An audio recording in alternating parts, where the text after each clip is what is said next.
What's going on, everybody? This is Afro Think Tank. Today we're going to talk about the Lamont Hill and the Yvette carnell interview. You know, it was basically Pan-Africanism. They were, against ADOS. They're kind of having a conversation. It seems like Lamont Hill, he's kind of like reaching down into the bowels of YouTube and, having conversations with various different groups of black people in America on his show on YouTube. So I want to cover this Yvette carnell thing because I watched the video, and Yvette carnell pretty much said the same thing she always says, and I feel like Lamont has not had an actual Pan-African on his show, right? He's had a fake Pan-African on his show who was really a right-wing Christian conservative American patriot, and he's had a Democratic American patriot, which is Yvette carnell. They're both of these different groups, both of these people he had so far are American patriots, and they love and continue to attach themselves to America. And it's very important, that statement is very important, that both the fake Pan-African and this ADOS that he interviewed, both of them have a commonality in they love the institution of America. They want to stay attached to America, and that's who they prioritize, America, right? So anything that's anti-America or seems to go against America or gives America as an institution any type of friction, they got issues. All right. So Yvette carnell said a few things, and I want to go. First, let's just clarify. Yvette carnell is an old, racially ambiguous, mixed mulatto, lesbian woman. Just put that out there. And she is the leader of ADOS, American Descendant of Slaves. What I have noticed as a Pan-African is that a lot of mixed mulattoes, right? A lot of mixed mulatto people who by default, automatically, they get shunned by the white side, right? They get shunned by the white portion of their heritage, right? And that causes psychological issues. It causes all sorts of problems, right? As evident, if you notice, there are a large number of people calling themselves Black Americans who are actually multiracial mulattoes who do not, in their own minds, they can't connect with Africa as an African, right? Because on one side their family's white, other side is black, right? And we've been gone for a couple hundred years, depending on what part, where you landed or whatever. And because of that, these people have an identity crisis. But the one thing they hold on to is the one thing that their white side always reminds them of, that they black, right? Black. Because I'm pretty sure they get made fun of, which we know because they talk about it all the time. They get made fun of by that side of the family that will not accept them at all, right? So they hold on to black, but the thing is, black means African, right? Black, right?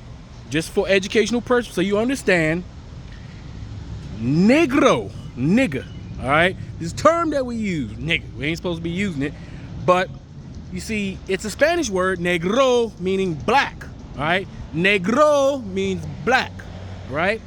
Black people in America, some black people seem to think that African Americans have a monopoly on the word black. They don't know that black is not something that was used just to specifically identify them, but black has been something Africans has been using to identify themselves as well as the rest of the world since ancient times. So black doesn't belong to us, but some African Americans believe the word black belongs to us. So these racially ambiguous ones and the less educated African Americans who are pretty much just Africans over here, they use the word Black American as to disconnect themselves from Africa, right? Usually for the mulattoes, it's because they don't feel like they can connect fully because they're something else, they're other. They've always been ostracized, so they have a complex, right? And Yvette carnell clearly has a complex, just like Mike TV. Look at him, right? Complex. They all got complexes, right? All these, these green-eyed freckle-faced, you know, super pale, not light-skinned, but like, they like pale yellow, you know what I'm saying? They got a look, right? And, you know, so it causes a conflict, and usually they have issues with darker-skinned black people, and they have also issues with Africans, because Africans represent fully that blackness that they could never be a part of, right? So while the rest of Africa, America, right? I like to say Africa, America, embraces Africa wholeheartedly, because most of the time, most African Americans, we embrace Africa. We know, we live with and know with and marry and intermingle with no problems, no issues, you know, with our brothers and sisters in the Caribbean and on the continent. Also, it seems like these people are either lacking in historical education or understanding, or they're doing it on purpose. Because I don't know why Jamaica is always picked as a Caribbean adversary, when, if you know anything about after the transatlantic slave trade, there was an America slave trade, right? So they couldn't bring anybody from Africa. So what they did was they were trading the Africans that were brought to the mainland and the Africans that were brought to the Caribbeans. So there are a lot of people who you would consider FBA who end up being in Jamaica. And there's a lot of Jamaicans who you would consider Jamaicans who end up being FBA. So Jamaicans and African Americans are one and the same group of people. We are literally the same group of people, right? So it's a silly argument to try to separate the group, you know, when it comes to certain things. But even though, with all that being said, I do agree with her when she says that reparations in America should be for the descendants of the transatlantic slave trade who came to here, North America specifically, right? But at the same time, I would not care if some of my Caribbean brothers and sisters and some of my African brothers and sisters got a little bit of money on this, you know, in the back end. Because at the end of the day, the white people in America, right, are a combination of the white French, the white Germans, the white English. They're the ancestors of all the white Western European countries that came to Africa and disenfranchised us and stole our shit and stole us and made us work for free, right? So whether Jamaica goes to the United Kingdom, right, to get their reparations, and the African Americans go straight to United Kingdom 2.0, which is America, either way, we're going to the same person, right, the same white Western entity to get the money that belongs to us, to get the things that belongs to us, right? So for me, I don't really care. And here's the thing about the lineage thing, right? I'd rather some of my African brothers and sisters get some of that reparations, right, than those white folks, right, who are also descendants of African Americans brought over here for the transatlantic slave trade, because their forefathers raped our foremothers. And best believe there's gonna be a whole bunch of European Americans in the line looking for their cut of that reparations. And when they are denied, they will go to court and sue for discrimination, which they will win, and they will get the piece of the pie again. All right, that will happen unless specifically they put something in there like you gotta have, you know, it gotta be a certain amount or something. But then on top of that, when you start doing that, then you start disenfranchising other people who identify as African Americans who may have less genetic strength on the African side than others. Like, you can open up a whole can of worms when it comes to that. But the thing is, we'll never get it anyway, because it's not realistic. Like, I am a Pan-African, and Pan-Africans are the ones who actually push for reparations. ADOS, they're coming like after, like, to be honest, ADOS is not doing anything revolutionary at all. ADOS is just, they're not doing anything Pan-Africans have been trying to do for years when it comes to reparations. It's just that in the real world, the thief is not gonna give back what he stole. We can't, as African people, we can't even get them white people, we can't even get those white people to give back the little bit of shit they stole, that they got in their damn museums. We can't get back the little bit of shit, all right? And we're talking about America. You think American white people are going to give black people $14 to $20 trillion to us specifically and alone, knowing how much power and influence and money we already got under their system of oppression already, despite the things and obstacles they put in our way? You think that those white people are gonna say, you know what, fuck it, you know what, let's go ahead and just give these guys what they deserve. Let's give them 14 to 20 trillion, all right? Not million, not billion, but trillion with a T. You have to be completely and totally out of your mind if you think white people are gonna do that. You're basically asking white people to give up willingly all the power that they have in this area right now. You're asking white people to say, you know what? I know I ruined the world. I know I commit death and destruction across the world, but you know what? I'm sorry. Here's 14 to 20 trillion dollars. Let me give this to the people that I subjugated for 500 years, and hope everything works out. Not going to happen. The only way black people are going to get what's owed to us is if we take it. That's the part we ain't talking about.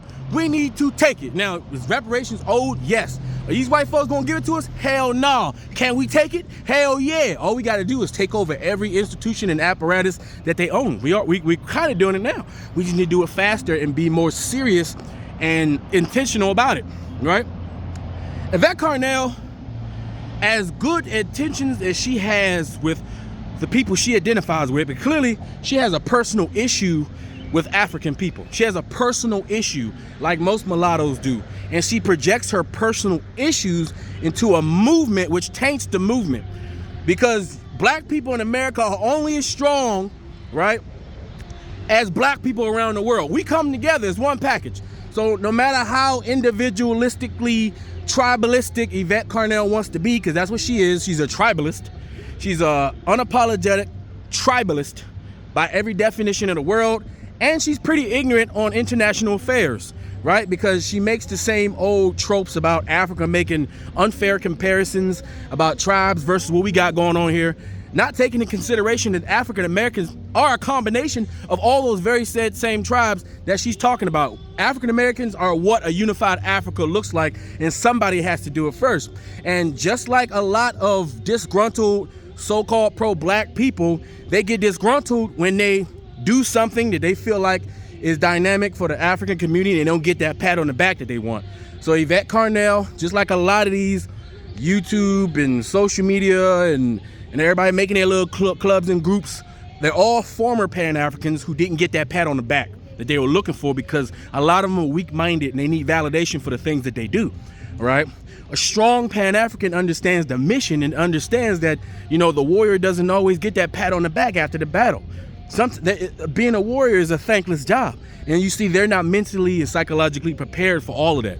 So what they do is they project their insecurities onto all the other groups, all the low-hanging fruit. You don't hear Yvette Carnell really talking shit about white people, but she will go out her way to talk shit about other black people who she feels like she don't identify with, because she's, like I said, a multicultural, freaking mixed mulatto, racially ambiguous lesbian who definitely, because she's a lesbian, would not be accepted in Africa for the most part, wholeheartedly. And so all that rejection, she's reflecting all that onto her movement, right? Which taints her movement. And the thing is, the ADOS movement, the movement that she has is very singular. It only has one goal. That's to unrealistically demand reparations from a group of white people that absolutely positively will not give up power willingly. If you know anything about history, if you want to take something from the European, you're going to have to fight him, period. The European is a warrior, good, bad, or indifferent. You're going to have to take it. You're going to have to show strength. And you can't have morals and all that crap. All that morals, those are for them other people. All right? This is about power. We don't have enough power as African Americans to get the powerful to give us all of their resources. We have to take their resources.